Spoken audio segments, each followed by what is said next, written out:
কীর্তিকলাপ আপনাদের ফাঁস হচ্ছে এবং ক্ষমতায় থাকা অবস্থায় আমরা বিভিন্ন ভাবে আমরা জানতে পারতাম। মানে মিথ্যাকে তো আর ঢেকে রাখা যায় না, এটা প্রকাশিত হবেই, এটা প্রকাশিত হয়। শেখ হাসিনা বলেছিলেন নিজেকে যে সবাইকে কেনা যায়, আওয়ামী লীগের লোকদেরকে, আওয়ামী লীগের লোকের সবকে কেনা যায় কিন্তু শেখ হাসিনাকে কেনা যায় না, বলেছিলেন, শেখ হাসিনা বলেছিলেন। এই ধরনের কত কথা বলেছেন যে আমরা মানুষকে গণতন্ত্র দিয়েছি, মানুষকে ভাত দিয়েছি, কিন্তু আপনি তো কত নিয়েছেন এইটা আপনি বলেননি। আপনার সময় মা তার সন্তান বিক্রি করেছে, আপনার সময় পরিবারে কি বলে পার্বত্য চট্টগ্রামে আমরা দেখছি প্রকাশ্য বাজারে গিয়ে তার শিশু সন্তানকে বিক্রি করতে। আপনি মানুষকে ভাতের কথা বলেন?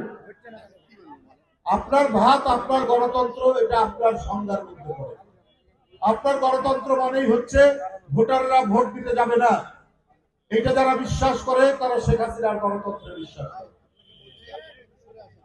দিনের ভোট রাত্রে হবে, মিডনাইট নির্বাচন, এটা হচ্ছে শেখ হাসিনার গণতন্ত্র। শেখ হাসিনার গণতন্ত্র হচ্ছে বিরোধী দলকে নির্বাচনের সময় সবকে জেলের মধ্যে ঢুকিয়ে রাখা। বিএনপির চেয়ারপারসন, মহাসচিব এবং সব সিনিয়র নেতৃবৃন্দকে জেলে পুরে রেখে উনি 7ই জানুয়ারি নির্বাচন করেছেন। এটা হচ্ছে শেখ হাসিনার গণতন্ত্র। এখন আমরা যেটা দেখতে পাই, উনি যে গণতন্ত্র দিয়েছিলেন তার নমুনা আমরা দেখেছি ভোট কেন্দ্রে চতুষ্পদ জন্তু বিচরণ করতে। মানুষ বা ভোটাররা সেখানে যায় না। এগুলো তিনি কেন করেছিলেন? এগুলো করেছেন, এই বাংলাদেশটা ছিল তার কাছে টাকার খনি। এই খনি থেকে টাকা উত্তোলন করবে তিনি, তার পরিবারের লোকরা সেটা বিদেশে পাচার করবে, সুখে শান্তিতে থাকবে। আর তার যে ঘনিষ্ঠ ব্যবসায়ী আওয়ামী লীগের নেতৃত্ব, তারা সেই পাচারকৃত টাকা দিয়ে তারা মালয়েশিয়ায়, তারা দুবাই, তারা কাতার, তারা কানাডা, তারা আমেরিকা, বিভিন্ন জায়গায় তারা বাড়ি কিনবেন, পরিবারদেরকে সেখানে রাখবেন। এইটা ছিল শেখ হাসিনা। এখন আমরা তার একটার পর একটা প্রমাণ আমরা দেখতে পাচ্ছি। কত ভয়ঙ্কর দুর্নীতিবাদ ছিল শেখ হাসিনা, এইটা আজকে তার প্রমাণ সহ আমরা হাতে পাচ্ছি। আপনি প্রধানমন্ত্রী, আপনার নিজস্ব বাড়ি আছে সুধা সদন, আপনার বোন শেখ রেহেনা তার বাড়ি আছে ঢাকা শহরে, আপনার ভাইরা ববি তাদের বাড়ি ঘর আছে ঢাকা শহরে। আপনার সরকারের নীতিমালা অনুযায়ী আপনি যদি ঢাকার রাজুকে আপনার যদি নিজস্ব বাড়ি, ফ্ল্যাট অথবা আবাসন থাকে, আপনি আর কোন সরকারি প্লট আপনি বরাদ্দ পাবেন না।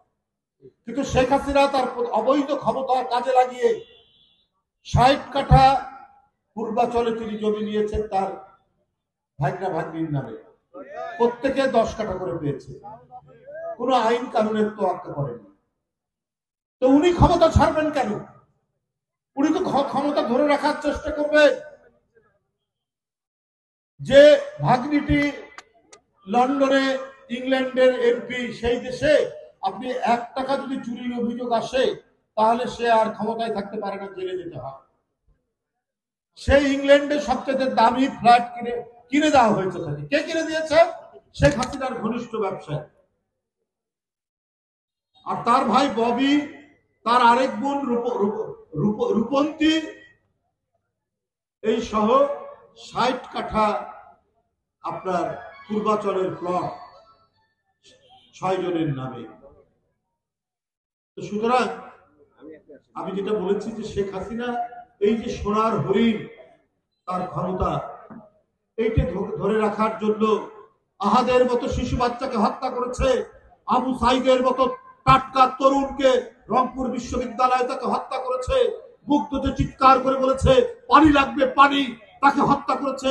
এত মাসুম বাচ্চা, এত তারুণ্য, এত শিশু হত্যা করে তিনি তার রাজ সিংহাসনকে টিকিয়ে রাখার চেষ্টা করেছেন, কিন্তু শেষ রক্ষা হয়নি। দানবদের শেষ রক্ষা হয় না। আর বলেছেন কি, তার ক্ষমতা রক্ষা করার জন্য তিনি শুধু একটি দেশকেই সমীহ করতে, মুরব্বী মানতে। আর এই জন্য বলেছিলেন যে আমি ভারতকে যা দিয়েছি তারা কোনোদিন বলতে পারবে না, তার বিরুদ্ধে যাবে কেন। উনি কত শক্তিশালী দেশকে উনি গালাগালি করেছেন, মার্কিন যুক্তরাষ্ট্র সহ কত দেশকে, কিন্তু একটা দেশকে উনি কিছু বলতেন না এবং বলেছেন আমি যা দিয়েছি। আপনি কি দিয়েছেন? আপনি বাংলাদেশের জনগণ জানে না, বাংলাদেশের প্রধানমন্ত্রী হয়ে আপনি কি দিয়েছেন যে তারা আপনাকে সাপোর্ট করে। আর বাংলাদেশের কোন রাজনৈতিক দল, কোন গণতান্ত্রিক আন্দোলন আমাদের গণতন্ত্র থাকুক থাকবে না, এখানে সুষ্ঠু ভোট হবে কি হবে না, এখানে পার্লামেন্ট থাকবে কি থাকবে না, সেই পার্লামেন্টে সত্যিকারের প্রতিনিধিরা যাবে না নর্তকীরা সেখানে গান গাইবে মমতাজের মতো, সেইটা তাদের দেখার দরকার নাই। ওই পার্শ্ববর্তী দেশও চেয়েছে যে তারা তাদের বাংলাদেশে তাদের স্বার্থ নিহিতের জন্য শেখ হাসিনা থাকবে। আর শেখ হাসিনা এই জন্যই বলছেন অনেক গোপন চুক্তির মাধ্যমে যে আমি কি বলে যে আমি যা দিয়েছি তারা সেটা কোনোদিন ভুলবে না। উনি একদিন একটা মিটিং এর মধ্যে বলেছে যে তাকে ছাড়া কাউকে কেনা যায় না, যেটা কিন্তু লাগে বলছে যে আওয়ামী লীগের বহু লোককে কেনা যায়, তাকে কেনা যায় না।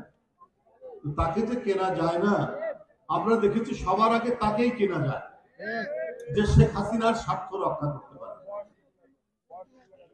শেখ হাসিনার গ্যারান্টি চেয়েছেন তিনি ক্ষমতায় থাকবেন পার্শ্ববর্তী দেশের কাছে, তাই তিনি সবার আগে নিজের মাথাটা বিক্রি করছেন তাদের